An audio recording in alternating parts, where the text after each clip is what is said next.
Então, a mídia na época da ditadura foi uma mídia patrulhada, era uma mídia que não tinha, não é, condições de liberdade. Nós tínhamos uma censura, inicialmente uma censura física dentro dos jornais, as redações dos principais jornais, das emissoras, tinham um major, um coronel, alguém do aparelho do estatal, que examinava os textos, examinava as notícias e fazia uma censura, por assim dizer, prévia. Evidentemente, os jornais só publicavam aquilo que interessava ao regime. Não se podia, era proibido sequer mencionar determinadas pessoas. Por exemplo, do Helder Câmara, não se podia colocar do Helder Câmara. Né? O próprio, quando morreu Juscelino, já no final do período, já em 76, né, houve durante umas 2 ou 3 horas uma perplexidade, porque não se sabia até que ponto se podia noticiar a morte do Juscelino. Até que o governo Gás já estava. Na realidade, a morte do Juscelino serviu, digamos assim, como pretexto para começar a abertura, né? Foi ali que começou a se falar em abertura lenta, gradual e segura. Foi a partir dali, porque era impossível ao governo, não é, deixar de noticiar a morte de Juscelino naquelas condições dramáticas de um acidente de estrada, que até hoje está sendo discutido. De maneira que a imprensa ficou amordaçada, mas não quer dizer que com isso ela não foi estimulada, pelo contrário, surgiram grandes jornais, a própria censura criou, como eu falei há pouco, criou um certo desafio. Os jornalistas procuravam, foi com a época da imprensa alternativa, aqui em Belo Horizonte, no Rio de Janeiro, em São Paulo, né? Tivemos, então, órgão de imprensa alternativa. Logo que começou um pouco de abertura, a televisão também começou a entrar, a colocar cunhas nessa parede de força que foi a ditadura. Quer dizer, isso estimulou muito a imprensa. Agora, evidentemente, que a imprensa se autopoliciou. O Pasquim era muito gostoso, a minha geração, né, do Reinaldo, que hoje está no Caceta, o Hubert, Cláudio Paiva, eu,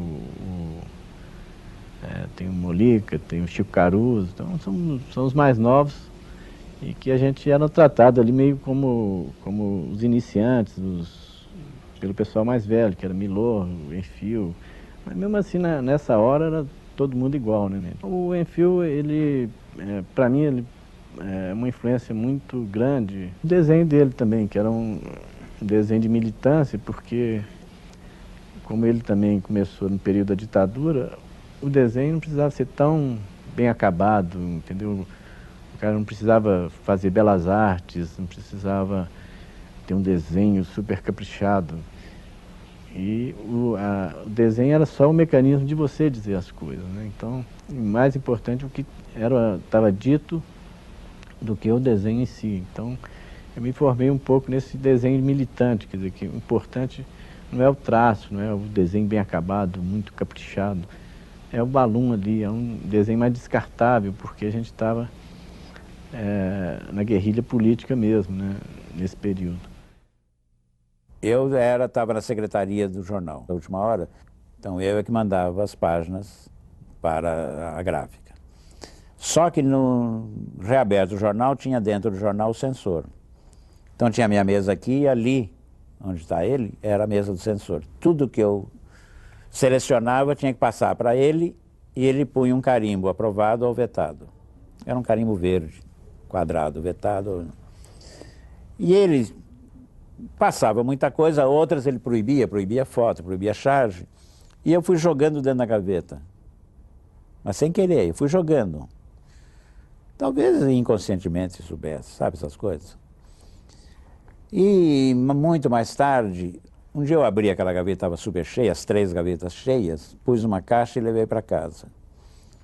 E fiquei vendo um monte de notícias que não tinham sido podidos dar. E de que eram coisas importantes, interessantes, né? Só que a censura é exatamente para não deixar você mostrar o que está passando. Aí uma delas eu transformei num mini-conto. Olha, aqui dá. Era até um sujeito que tinha saído, ficado meio louco, e começou a atirar, foi numa rua do centro, começou a atirar nas pessoas. Desses tiradores americanos. Não matou ninguém, mas aí chegou o irmão dele e disse, o Adamastor, eu lembro do nome. Ele sempre quis vencer na vida, veio para São Paulo, mas não pôde vencer, perdeu o emprego, agora está perseguido, está isso. Então, enlouqueceu. E aí esse homem que enlouquece, transformei num mini-conto, e aí eu comecei a... Cada dia eu vinha para casa e fazia um fragmento daquele. Aí um dia eu falei, isso pode ser um livro. Foi aí então a primeira ideia, aí realmente era o zero. Isso pode ser um livro, mosaico, painel, sabe, uma coisa assim, o que que é? Aí eu falei, mas por que que é um livro assim? Porque o país estava todo explodido. Como se tivesse sido lançado uma bomba, era uma confusão. O Rio era de um jeito, o Recife era do outro, o Porto Alegre era do outro, São Paulo era do outro. As pessoas não se entendiam, as pessoas tinham muito medo umas das outras, as bombas explodiam, veio a repressão. E aí eu falei, esse painel caótico, bem organizado, pode ser o retrato do país. E aí é que deu o nome de Inauguração da Morte, né? Porque as pessoas morriam, desapareciam, eram presas, eram torturadas, e isso tudo foi colocando. A primeira versão do livro tinha 4.000 páginas. Eu estou fazendo o zero, mas o zero é uma coisa que eu faço toda noite. Só que a Bebel nasceu como um conto e saiu, explodiu como um romance, porque não parou de... Só que o zero e Bebel, num momento, se misturam quando eu faço um personagem chamado Marcelo, que é uma tentativa de terrorista. O Marcelo é um cara puto com tudo, que decide empeitar o sistema. Então, quando vem a luta armada, quer dizer, o Marcelo quer ir para a luta armada. Eu acho que foi a primeira vez que a luta armada apareceu na literatura brasileira, foi no Bebel, e em seguida no Zero.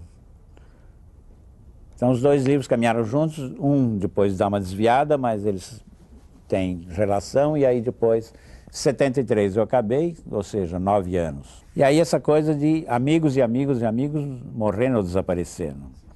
E o medo, porque foi um período de muito medo. Cada vez que tocava a campainha, você não sabia o que ia acontecer com você. Principalmente o pessoal de imprensa, né? O pessoal que estava nos meios de comunicação, e ainda eu que tinha feito um livro. Então tudo é meio nebuloso. Eu nunca consegui realmente aclarar muito bem essas coisas. É tudo nebuloso.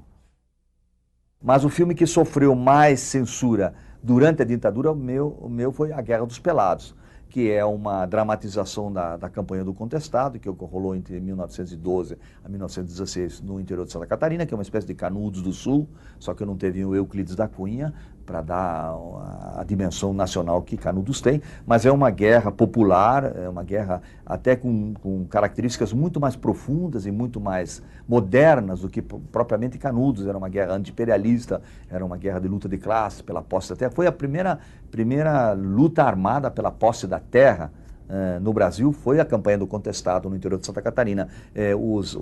Digamos, os avós, os tataravós do movimento Sem Terra hoje, do MST, são os pelados da campanha do Contestado. Eram chamados de pelados porque eles raspavam a cabeça a zero para não serem confundidos com os soldados do Exército e da Polícia Militar, que naquela época usavam grandes cabeleiras que eram dobradas atrás, então eles cortavam para não serem confundidos. E esse filme sofreu durante alguns meses na censura. Estávamos em 1971, em pleno governo Médici, a ditadura militar do Médici, e a gente não conseguia tirar o filme porque havia uma corrente da censura que queria interditar o filme como um todo, por tratar exatamente da reforma agrária, da posse da terra, que é um problema que era de 1970, era 1910, 1940 e 1990. E no século XX também, século XXI, o mesmo problema persiste. Então, é um problema que tem 500 anos, o problema da terra no país. Os militares achavam que o filme instigava a revolta do campo pela posse da terra, e uma parte disse, não, deixa passar que um filme não vai fazer verão. E um filme não faz verão mesmo. Mas havia uma cena que é a síntese do filme. Os pelados a cavalo invadem uma serraria anglo-americana, a Lumber, que era uma serraria gigantesca, naquela época considerada a maior serraria da América do Sul. Ela transformou aquele oeste de Santa Catarina num deserto, cortando pinheiros assim aos milhares, né? E tirando o sustento das famílias, expulsando as famílias do campo, das suas terras. Daí a revolta dos camponeses. E essa cena, eles invadem uma serraria à procura dos títulos de propriedade das terras. Quando eles acham os títulos de propriedade, eles de frente à Câmara, há muita violência e tal, tiros e fogo, eles pegam os títulos de propriedade e começam a rasgar os títulos de propriedade assim em primeiro plano na Câmara e dizem: chega de miséria, a terra é nossa. Chega de miséria, a terra é nossa. A censura cortou exatamente esta cena. Quer dizer, eles foram de um brilho indiscutível, né? Eu, durante a ditadura, evidentemente, eu ficava muito triste, perplexo, né? Porque parte da minha geração estava exilada, a outra parte estava morrendo nas guerrilhas e a outra parte era reprimida, não podia estar se manifestando. E então eu lembro que um dos textos que eu comecei a escrever era um longo poema, que era esse: O Que País é Este? Que era uma indagação nascida até na perplexidade do Francelino Pereira, quando ele lançou essa frase no Congresso Nacional. E esse poema foi feito assim, aos poucos, uns fragmentos aqui e acolá, acabou se armando, era um poema de umas 17 páginas, mais ou menos. E eu um dia levei esse poema ao Jornal do Brasil para publicar, um gesto totalmente impensado, ou esquisito, levar um poema para publicar durante a ditadura. Mas eu acho até que eu fui movido a isso por questões mineiras, porque o Gabeiro havia publicado o livro dele, e eu li o livro dele, tinha escrito sobre o livro dele, e parece que o assunto não se esgotou. Eu falei assim: acho que outra maneira de continuar esse assunto é publicar esse poema. Eu levei para o editor, e o editor espantosamente publicou o livro, o poema, página inteira, nos domingos, um caderno de política, e foi um impacto muito grande. As pessoas todas lendo aquilo na praia, nos bares, pregando nas casas, e até hoje o poema ainda circula independente de mim. Que país é esse? Na verdade, começava dizendo, né, uma coisa é um país, outra um ajuntamento. Uma coisa é um país, outra um confinamento. E é por aí afora, mostrando a diferença. Porque, aliás, surgiu até de uma frase que eu ouvi na Califórnia, quando eu morava lá. Um brasileiro passou lá e falou assim: eu vou mandar meu filho estudar aqui para ele ver a diferença entre um país e um ajuntamento. Essa frase ficou na minha cabeça, né? Porque uma coisa realmente é um país que se organiza melhor, que tem estrutura, outra coisa é uma coisa meio caótica, meio dispersa. Mais tarde, eu fiz um outro texto que me deu uma gratificação muito grande, que era um texto chamado A Implosão da Mentira, que surgiu também de um impacto sobre aquele episódio do Rio Centro, quando os militares colocaram lá umas bombas para criar uma situação de impasse no governo e o governo voltar à ditadura original. Mentiram-me ontem e hoje mentem novamente. E mentem de maneira tão pungente que eu acho que mentem sinceramente.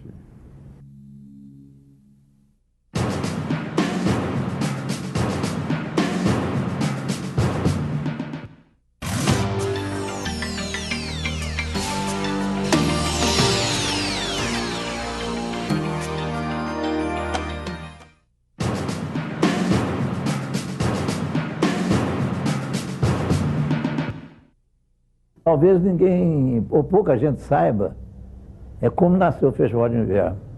O Haroldo Matos, ele viu uma reportagem chamado Belas Artes Pinta Dolores, que é sobre um projeto da Escola de Belas Artes da Argentina, de Buenos Aires, eu acredito, que resolveu ir para um vilarejo abandonado e recuperar o vilarejo pintando as fachadas das casas, etc, etc.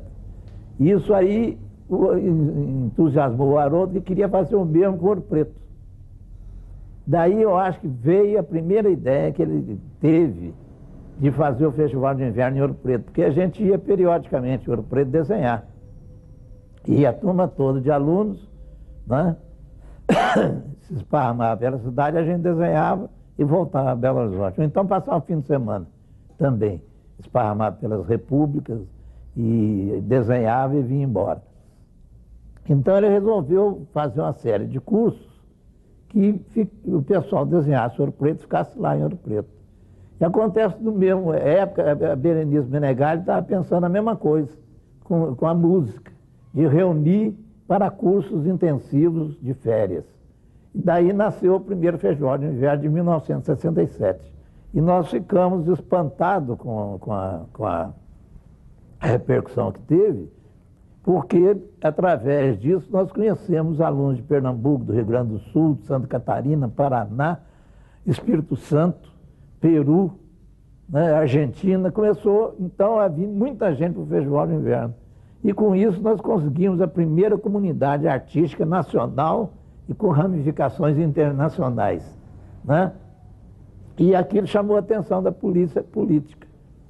Então começou, logo no ano seguinte, 68, começou a espionagem e a infiltração de elementos da repressão misturado com estudantes, principalmente nos bares e tudo, mas só que eles tinham uma característica, eles eram reconhecidos imediatamente, né? Até eu falava, né? Até o medalhão que eles usavam era levinho, né? O dos hippies era um metal pesado, né? E eles usavam aquele de fantasia, assim, né? De levinho demais. E também uma vez deu um frio abrupto, choveu e nevoou todo, e eles tiveram de se vestir com as japonas da polícia, né? Aí não tinha jeito, você via que eles eram militares mesmo, né? Que eles usavam a mesma japona, todos eles iguais. Mas eles então sentavam, né, ao lado da gente, tentavam puxar a conversa da gente, ver se a gente consumia droga. Então, aquilo o festival, eles estavam doidos para ver se pegavam alguém do festival em situação de desfavorável, né, para atacar o próprio festival, porque eles sabiam da força que o festival tinha entre os jovens do Brasil inteiro. Então aquilo ali era um congresso, mesmo que o festival de hoje não tem, nem porque não tem motivo de ter também, mas naquela época era uma oportunidade de trocar ideias, né, e informações sobre a Revolução. Então, por exemplo, na minha sala, de vez em quando os alunos iam lá, fechavam a janela, fechavam a sala, paravam de desenhar e iam discutir política, né? E era uma unanimidade, né? Quando, por exemplo, eu não sei se foi 67 mesmo, ou 68, não sei se foi 67, que quando o Castelo Branco teve um acidente de avião, eles chegaram na sala e falaram isso, eles jogaram papel para cima, etc., fizeram a maior festa, embora fosse um fato trágico, né? Então, era um festival de resistência e a polícia procurava ver se achava um bode expiatório para mostrar para a sociedade que o festival era um corruptor, né? Que eram os subversivos que faziam o festival. Mas não conseguiram. O teatro brasileiro em si, ele tem uma ligação intensa com a política, começa nos anos 50, final dos anos 50, eu era muito menino, não peguei isso, mas com o Teatro de Arena em São Paulo, depois vem a Opinião, depois vem o Teatro Experimental em Belo Horizonte. Então, esse teatro está sempre ligado com a política. E nos anos 60 e 70, então, isso é levado às últimas consequências, quer dizer, o teatro como ato político na sua essência. Então, isso aí faz com que todos nós que estamos engajados numa luta política por liberdade democrática, por liberdade de expressão, por uma melhoria de condição de vida do povo brasileiro, quer dizer, por melhor distribuição de renda, enfim, por um projeto socialista de Brasil, quer dizer, quase todos esses artistas, todos sempre foram à esquerda, de esquerda, né? Eu, particularmente, entrei no PCB, no Partido Comunista Brasileiro, com 15 anos, eu era um garoto. Toda essa geração que está com a minha idade para cima, um pouco talvez mais nova, 5 anos mais novos, toda essa geração teve um teatro de comprometimento, de resistência, etc, etc.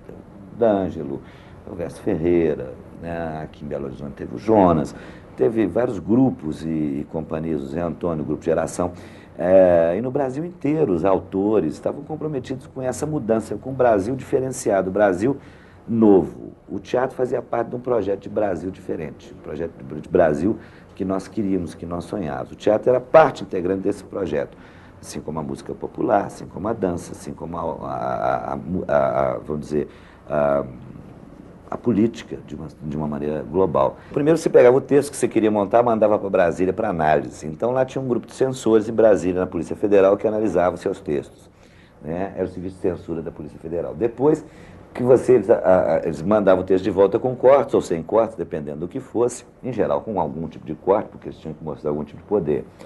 E aí vinha um ensaio geral, que era assim, véspera da estreia, você com tudo pronto, gasto, e o censor podia te dizer assim, não, seu espetáculo não vai para a cena. Ou então, isso corta, isso corta, isso corta, isso corta. E eles sabiam exatamente o que cortar, porque nenhum deles era burro. Eles fizeram um curso superior de formação de censores lá, com todos os advogados, claro, advogados que estavam aí na sua vida querendo trabalhar para a ditadura, né? Todos, mas a maior parte deles advogados, e legisladores. E esses caras, então, faziam censura em cima, não só do teatro, mas das letras de música, né? Do cinema.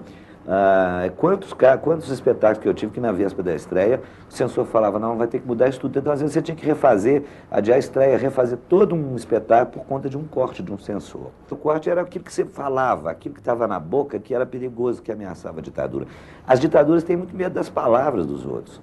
As ditaduras sempre tiveram medo do teatro. O teatro é uma arte que amedronta o poder. Quando você abrir as gavetas da censura, tinham lá 450 textos vetados num período de 15 anos, mais ou menos. Era toda a dramaturgia brasileira importante de uma época, né? E hoje, talvez, resgatar isso fosse muito importante, talvez alguns desses textos nem tenham mais sentido, e outros talvez fizessem muito sentido do ponto de vista de você explicar a história, o momento histórico, o momento histórico daquele instante ali em que a peça foi elaborada, para quem ela foi feita, para que tipo de público. Fizemos aqui em Belo Horizonte, e era presidente da República, o Médici, e o Ziraldo até não gostou muito, não. Luciano Lupe e eu pegamos a peça Flictis, quem estava dirigindo não era nem eu nem o Luciano, mas nós demos um jeito e fizemos a peça Flictis para adulto, onde toda aquela simbologia foi usada para traduzir os governantes, enfim, aquela turma do poder. Fizemos, junto com o J. D'Angelo, o interrogatório do Peter Weiss, que aí eu até saí fantasiado de Figueiredo, com óculos Ray-Ban, não sei o quê. Aliás, éramos os três fantasiados, os três réus fantasiados de João Figueiredo. Eu, Grace, eu acho que Ezequias Marques, sei que o Miguel Rezende também estava na peça, não lembro do elenco assim de cor. Mas minha incursão no teatro de protesto, eu acho que se limitou a essas duas peças. O teatro é sempre o primeiro a ser censurado. Por isso surgia tanta peça metafórica, tanta música metafórica, né? O Chico Buarque então deitou e rolou. E muita peça que perdeu a sua oportunidade de ser encenada, porque hoje não tem o menor sentido você fazer aquele tipo de crítica àquela situação. Eu lido muito com esse pessoal novo, que eu dou aula de teatro. Pasme-se. Tem gente que não sabe quem foi Geisel. Nós aqui também tivemos o nosso teatro que deu uma revolução muito grande na arte teatral de Minas Gerais. Primeiro, com o advento do teatro experimental. Um dos fundadores era o J. D'Angelo, importantíssimo no nosso teatro. Tinha o Carlos Kreber, tinha o Machner, tinha o Ezequiel Neves, aquela turma toda, Magda Lenar. E nós também tivemos aqui a nossa revolução teatral, aqui em Minas. E que foi bastante profícua, porque do teatro experimental surgiu o teatro universitário, o TU. Romans, French, countrymen, lend me your ear. I'm here to bury Caesar, not to press him. The evil that a man do lives after them. The good is often dead in their bones.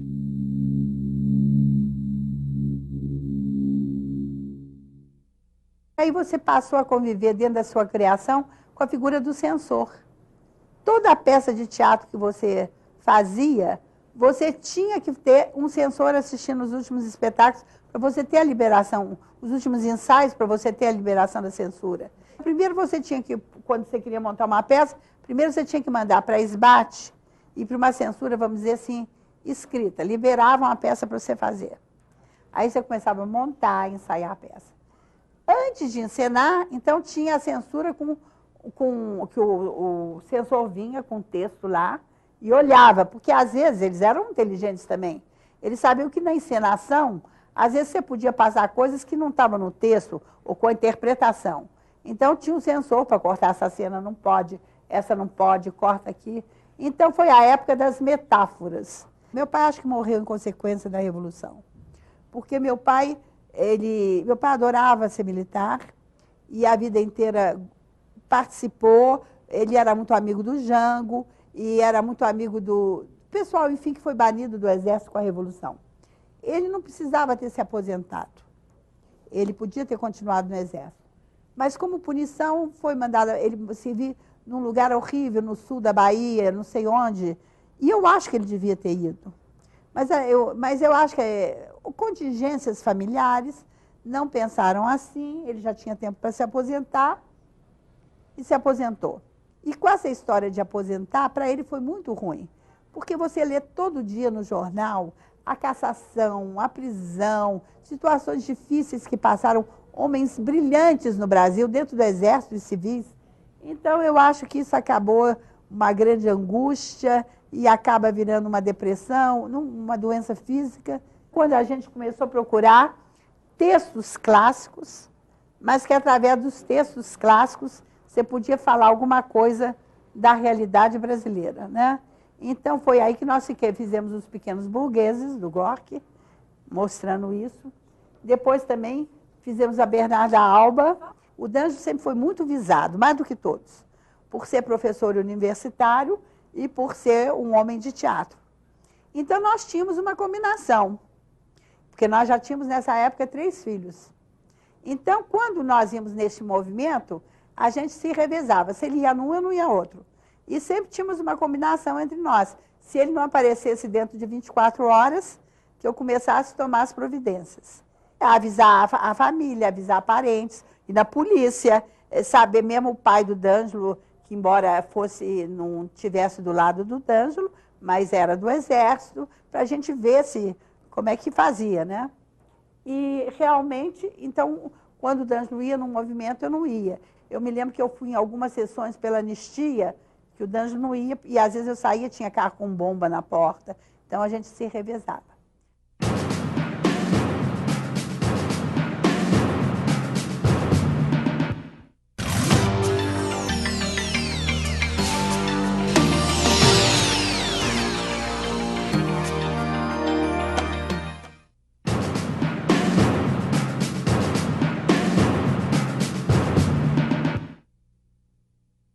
Aí, então, em 1967, nós vamos fazer Ró, Minas Gerais, né? Nesse tempo, o Teatro de Arena, em São Paulo, estava começando uma sequência de espetáculos de colagem.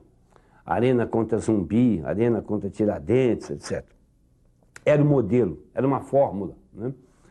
Eu fui para o Rio de Janeiro com a Maria Amélia, minha mulher, para ver um espetáculo do Vianinha, que chamava-se Meia Volta Vou Ver. No meio desse espetáculo, que também era um espetáculo de colagem, tem um trecho em que se fala o Manifesto dos Mineiros, né, da Revolução de 30. Então, quando eu saí, a Maria Amélia falou comigo, eu tenho a impressão, você viu o efeito que tem aquele manifesto? Né? Porque nós já estávamos em pleno, né, período revolucionário. Né? Isso era, a Revolução estava aí. Pessoal, você viu aquele impacto que tem aquele coisa? Eu tinha a impressão que nós precisamos fazer uma peça sobre Minas Gerais. Aí, quando eu voltei, eu falei com o Jonas e nós começamos a escrever Ró, Minas Gerais. Que, na verdade, você estava falando de Minas, mas, na verdade, não era Minas, né? O que você estava falando era do que estava acontecendo no país naquele momento, né?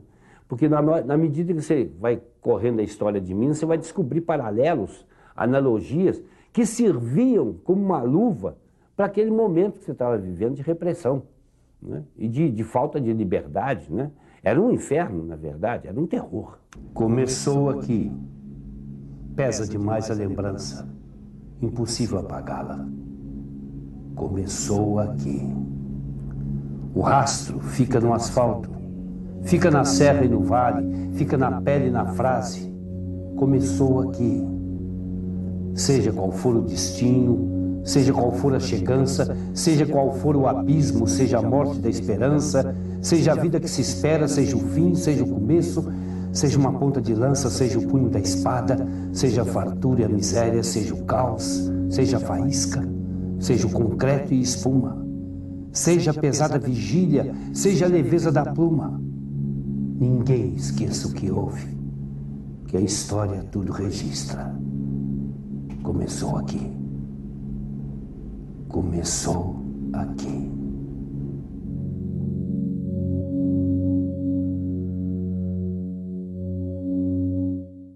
A primeira fase experimental é experimental mesmo.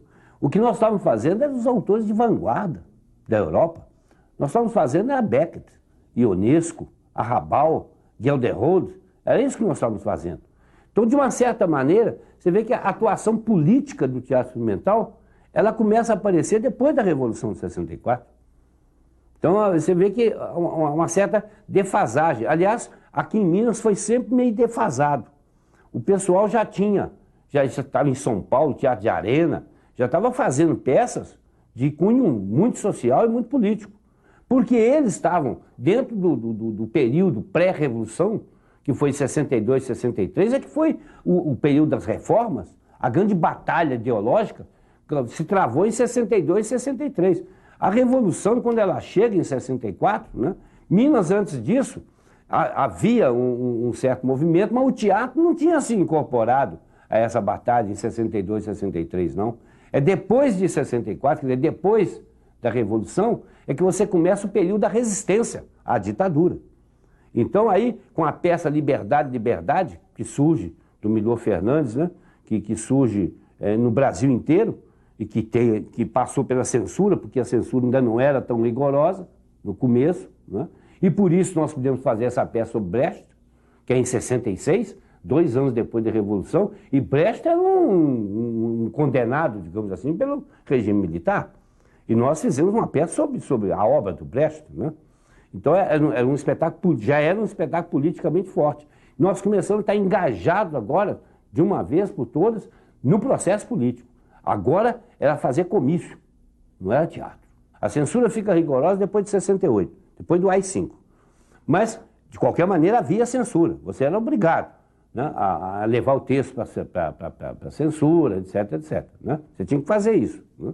Então, o Omnes Gerais ainda passa na censura. O problema é que você pega, por exemplo, um manifesto do Barão de Cocais, de 1842, se você lê o que está escrito no manifesto, ele só é um libelo contra a repressão, contra a opressão. Só que é de 1842.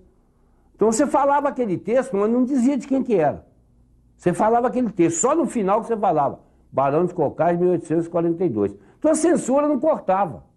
Mas o público que estava lá entendia o que nós estávamos querendo dizer direitinho, né? Mineiros, quando a pátria periga, é dever de todo cidadão correr em sua defesa. Vós bem sabeis, mineiros, a facção astuciosa que se apossou do poder e o que ela faz e tem feito. Tem posto em ferros nas masmorras cidadãos distintos e beneméritos, só pelo crime de não pertencerem à opinião dominante. Acabaram com a liberdade dos cidadãos, com suas garantias constitucionais. A imprensa é perseguida, os escritores refugiaram-se. Homens que pela lei nenhuma culpa tinham foram processados e levados às cadeias, ou buscaram na fuga o único meio de salvação. A casa do cidadão deixou de ser para ele o asilo mais sagrado e inviolável, porque no centro mais recôndito das famílias penetram os agentes da polícia. Se o cidadão brasileiro fosse livre votar em quem quisesse, conviria esperar ainda pelo resultado das eleições. Mas o que é lícito esperar, depois que o governo se arrogou o poder de até alterar a legislação que regula o modo de se fazerem eleições? Não descansemos, pois, mineiros. A justiça de nossa causa é evidente. Seu triunfo será infalível. Bom, isso em termos, porque quando nós fomos fazer esse espetáculo, Rorró, Minas Gerais, em Brasília, né, que já foi em 68, começo de 68, nós fomos fazer em Brasília, porque Rorró, Minas Gerais fez um sucesso enorme, ficou 2 anos em cartaz, fez temporada no Rio, né, fez temporada em São Paulo, nós fomos para Brasília. Em Brasília, Juscelino nessa hora já era inimigo, público número 1 da Revolução. E nós estávamos em Brasília, que foi criada por ele. Então o nome de Juscelino era proibido falar. Então tinha um trecho na peça do Rorró, Minas Gerais, em que você falava uma carta que o Juscelino escreveu no exílio, em Nova York, no Natal. Então ele tinha escrito uma carta inócua, não é uma carta política, é uma carta sentimental, de saudade do Brasil, etc., de quem está curtindo no exílio, né? E muito bem feita, muito bem escrita, que tinha sido, inclusive, publicada nos jornais, né? Até aqui em Belo Horizonte foi publicado no estado de Minas essa carta. Então a gente lia essa carta, né? no coisa. Mas não podia falar o nome de Juscelino. O fundo musical era o Peixe Vivo. Então você identificava de quem que era a carta imediatamente por causa do Peixe Vivo. A trilha sonora era do Peixe Vivo, né? Então você identificava facilmente. O dia de Natal amanheceu triste. São 2 horas da tarde e a noite já cobriu a cidade. Não se veem senão as luzes fosforescentes dos carros e dos anúncios. Ontem tive uma surpresa comigo mesmo. À noite, por volta das 7 horas, senti uma solidão mortal. Não conseguia atender a telefonemas sem quebrar a emoção, porque esta me impedia de falar. Uma tristeza pesada, bruta, dolorosa, invadiu. Por que está acontecendo isso comigo? Nova York é uma cidade constituída de rinocerontes de aço. À noite, há muita luz que sai dos olhos dos animais, mas que em nada altera o panorama da solidão.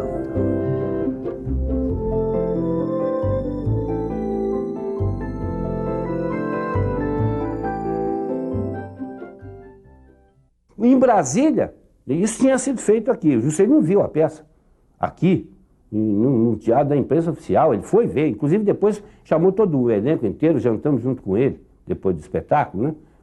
Quando ele entrou no teatro, né? Ele já entrou no comecinho da peça, nós tivemos que interromper, porque todo mundo levantou, bateu palmo. Quer dizer, naquele momento, Juscelino era um símbolo de resistência contra a ditadura, né? Mas em Brasília, como lá não podia ter nada, nenhuma referência, a censura, né, percebeu a nossa jogada. Então eu fui conversar com o general que fazia a censura, e ele falou comigo, olha, esse negócio aqui você vai ter que escolher. Ou você corta a carta, ou você corta o Peixe Vivo. As duas coisas juntas não vai aparecer, não. Eu falei, não, tudo bem, então corta o Peixe Vivo. Eu cá comigo pensando, está cortando uma música do folclore. Uma música folclore de domínio público, que o Brasil inteiro conhece, mas tudo bem. Corta, então deixa a carta, corta o som. Aí cortou. E aí, evidentemente, eu saí de lá e fui para as televisões. A censura cortou uma música folclórica. Está cortando uma música de domínio público, isso é um absurdo, né? E aí tudo quanto é jornalista deu isso aí, no dia seguinte, de manhã cedo, já estava em todos os jornais.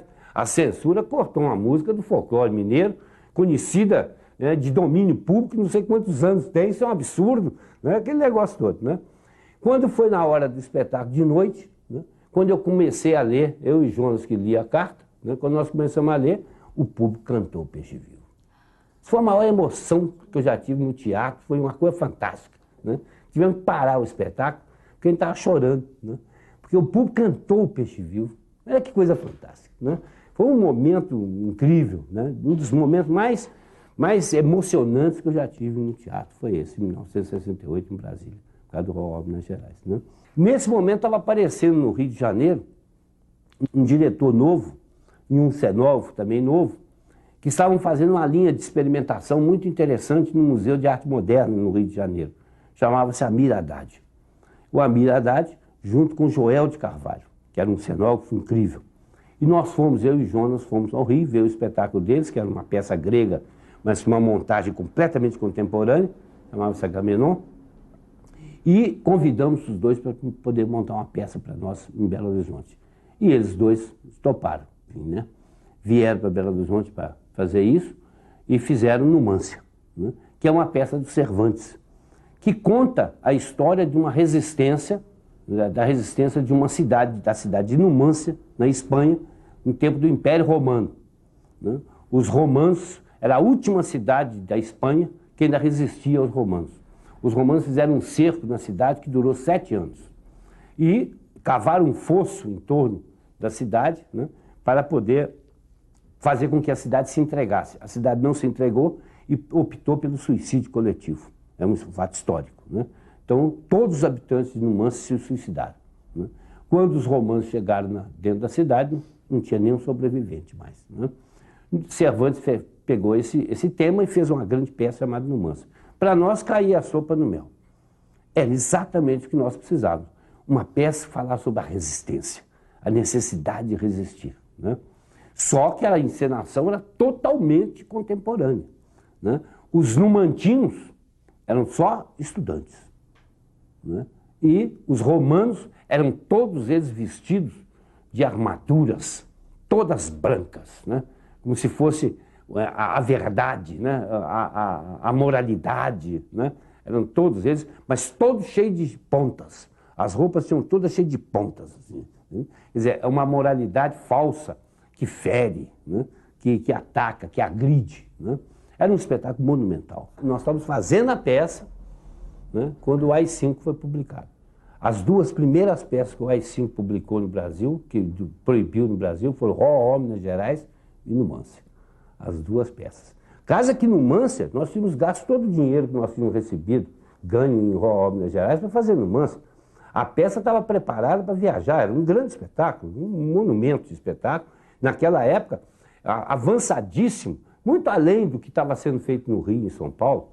Era um grande espetáculo, de espetáculo total, envolvia a plateia toda, era uma coisa de louco. Marília foi todo transformado num outro cenário, era o teatro inteiro, né, era envolvido pelo cenário, etc. E ele já estava com as datas marcadas, o primeiro lugar era Brasília, mas já estava para ir para o Rio, para São Paulo, para Recife, para Salvador, estava tudo marcado, né? Foi um prejuízo total, né? Quer dizer, nós tivemos que começar tudo do zero outra vez, porque foi proibido de imediato, né? O AI-5 proibiu de imediato, as 2 peças. Com o AI-5 recrudesce muito a censura, fica mais violenta, muito mais difícil. Você parte aí para fazer a metáfora, aí não tinha mais jeito. Aí é a metáfora mesmo. Então você começa a fazer peças que aparentemente não tem nada a ver, né? Mas são clássicos. Então é a hora que você faz Pequenos Burgueses, né? Você vai fazer Garcia Lorca, né? Casa de Bernarda Alba, que é uma ditadura dentro de uma casa, né? Mas tá aí, é tudo que você queria dizer, né? Que isso a censura não podia cortar, né? Ao mesmo tempo em que isso está acontecendo no teatro, década de 60, né? Final da década de 60, ao mesmo tempo que está acontecendo no teatro, eu descubro um outro veio para poder resistir à ditadura. Há duas vertentes. Uma é a escola de samba em São João del Rei, porque essa não tem censura. Escola de samba, eu descobri que censura, ninguém pedia nada para a escola de samba, então você podia fazer o samba e podia fazer a escola, quando via, só via no dia do desfile, já estava o fato consumado. Então não havia mais como proibir, né? Porque você não sabe o que vai acontecer antes, né? E por outro lado, eram os espetáculos de Semana Santa. Eu descubro que Semana Santa é ótimo para poder falar o que você queria. Porque você fala da morte de Cristo, mas tem Judas, você tem uma opção de coisas, né? É um sacrifício aquilo ali, né? É de uma certa maneira uma agressão. Então eu começo a fazer uns textos na Semana Santa que são reflexivos. Fala sobre o Cristo, mas na verdade não é exatamente sobre aquilo que você está falando. A história que está passando lá no palco é a vida do Cristo. São os quadros da vida do Cristo. Mas o texto né, que era todo gravado, que eram grandes espetáculos de praça pública, né, grandes espetáculos, fazia na frente da rodoviária, um palco de 60 metros, né, depois na Praça 7, depois no campo do Atlético, fiz vários. Né, e o texto era censurado pela igreja, né, pelo bispo, obviamente, e pela censura. Ora, se o bispo aprovava, a censura não ia. Né? Então, você falava, né? Então, você vai falar sobre a traição do Judas, você fala que o espião janta conosco, o espião está sentado à nossa mesa, na ceia, aquele negócio todo. O espião era o dedo duro, que estava aí na Revolução, né? O artigo 477, que punha espião dentro das universidades. Né? Então, você falava tudo que você queria falando de Cristo. Né? A gente teve alguns problemas, não teve muitos, não, mas teve alguns. Assim, tem um disco do Milton, que até eu produzi, o Milagre dos Peixes de estúdio, que aí tinha muitas músicas que já não iam ter letra. Mas aí todas as outras que tinham letra, com exceção do Milagre dos Peixes, foram censuradas. É isso. No Clube da Esquina 1, tinha uma música chamada Ao Que Vai Nascer, que aí eles mandaram trocar um pedaço lá. Que aí eu troquei. Eu falava assim, Brasil é o país do futuro, meus filhos, meus netos, o futuro está aqui. Na realidade, a propaganda do Médici na época falava Brasil é o país do futuro. Então isso aí eles mandaram tirar. Aí eu tirei, mas só tem que eu mantive, eu acho que até piorei o negócio, e essa passou, que o negócio não tinha muita lógica. Que aí eu mudei para o seguinte, queria falar de uma terra com praias no norte e vinhos no sul. A praia era suja e o vinho vermelho secou. Acaba a festa, guarda a voz e o violão e sai por aí raspando as cores para o mofo aparecer. Isso aí passou, que não tem muita lógica. Depois, eu tive onde eu fui mais censurado foi quando eu fiz uma parceria com Cirlan, que é um compositor mineiro, que tinha participado do festival também em 1971, 72, e aí todas as músicas que ele mandava eram censuradas. Então, todas as músicas que eu fiz com o Cirlan foram censuradas. Como ele fez sucesso no festival, a gravadora então resolveu gravar um disco com ele. Então ele mandou 12 músicas, censuraram. Mandou outras, censuraram. Tanto que para conseguir gravar um disco, ele demorou 6, 8 anos. Quer dizer, inclusive ele perdeu então o momento dele, né? Porque tem música, por exemplo, que retrata as ditaduras na América Latina, por exemplo, que é São Vicente, que ela conta um clima de... Eu estava em São Vicente quando as coisas aconteceram, quer dizer, tá falando, todo mundo que ouvia sabia, mas não era uma coisa direta. Que eu acho que é uma maneira também da coisa permanecer, não ficar muito assim, para se referir a um determinado acontecimento, a um determinado período, mas assim, a qualquer coisa contra a liberdade, contra... né? Que na verdade eu sou a favor da liberdade contra a ditadura, sou a favor da igualdade, é mais assim, defendendo a ideia e menos a coisa. Tanto que eu tenho um exemplo que eu fiz uma música para o Teotônio Vilela, mas eu não falo em nenhum momento que é para ele, todo mundo sabe que é para ele.